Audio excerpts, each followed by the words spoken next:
Okay, guys, we're going to pick back up where the last video ended. We're close to the end of the program handbook, but wanted to make sure that we had some additional time to talk about a little bit concerning professional practice.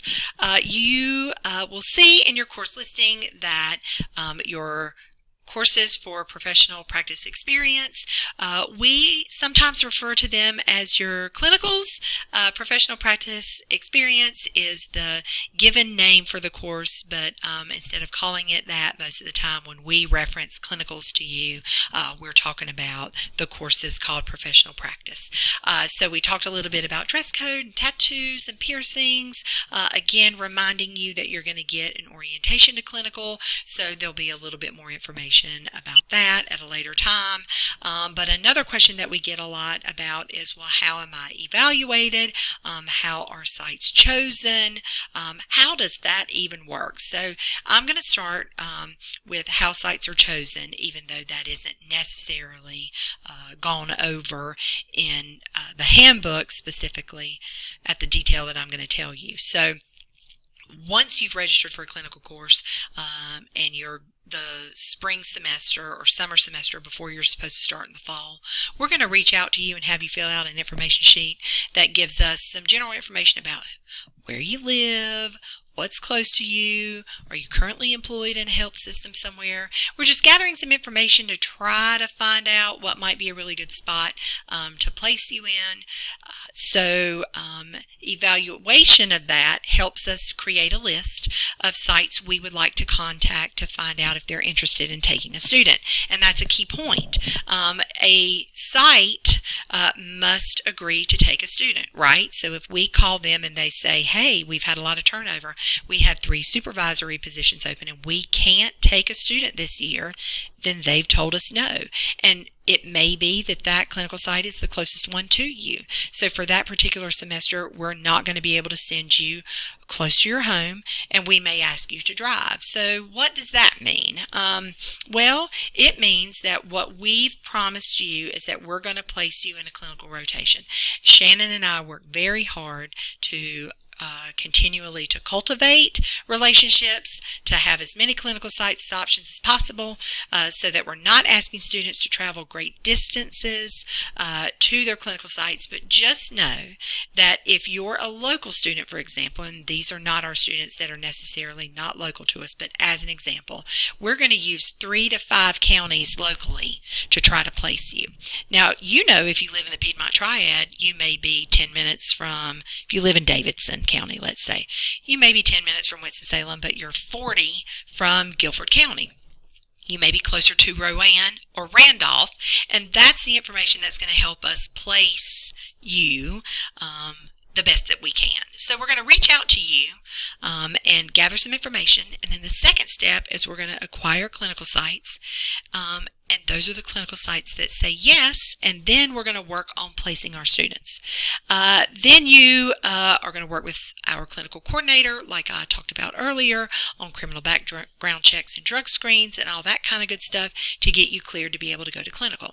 So let's talk about, so you're there, you've rotated, how are you evaluated? So we use a tool with our clinical site supervisors. It's called a precepted clinical, because a supervisor or their designee in a particular facility will be evaluating your performance. Your instructor here at Davidson will have exercises and assignments for you to complete online, but the majority of your grade, I think 70% of your grade, comes from the clinical site. So they use a tool to evaluate you at the end of the semester.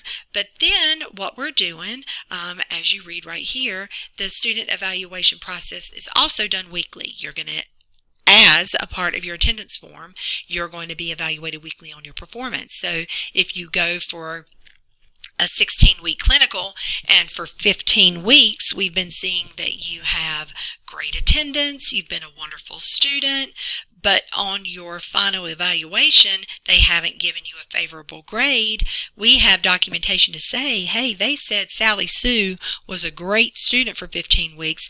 We're going to override the grade that was given the student, and we've actually had this happen before where we had a student who had received positive feedback in our minds, 10 out of 10, 5 out of 5 every week. She gets to her final evaluation and her preceptor gives her a C.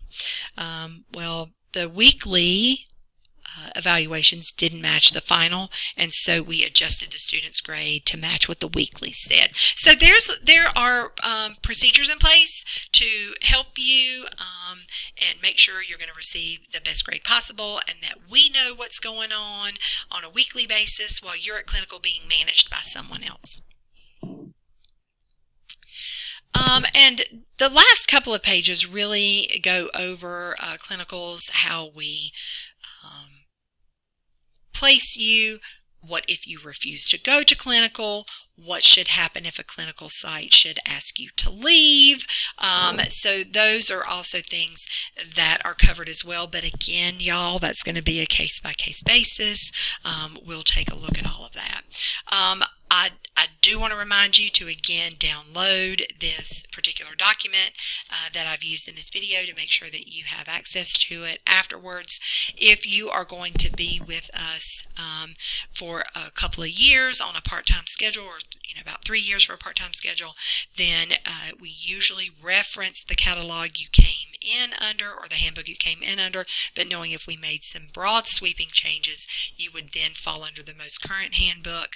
So if you ever want to see a current copy, they don't change much year to year, but if you ever want to see a current copy, if you're a part-time student, you're more than welcome to ask us for that. We update it every fall ahead of the upcoming school year. So I think that's it. Hopefully you were able to stay awake. The program handbook isn't very exciting, but it does contain a lot of great information that is general. That's a good jumping off point to a syllabus or another communication we're going to have with you, such as clinicals.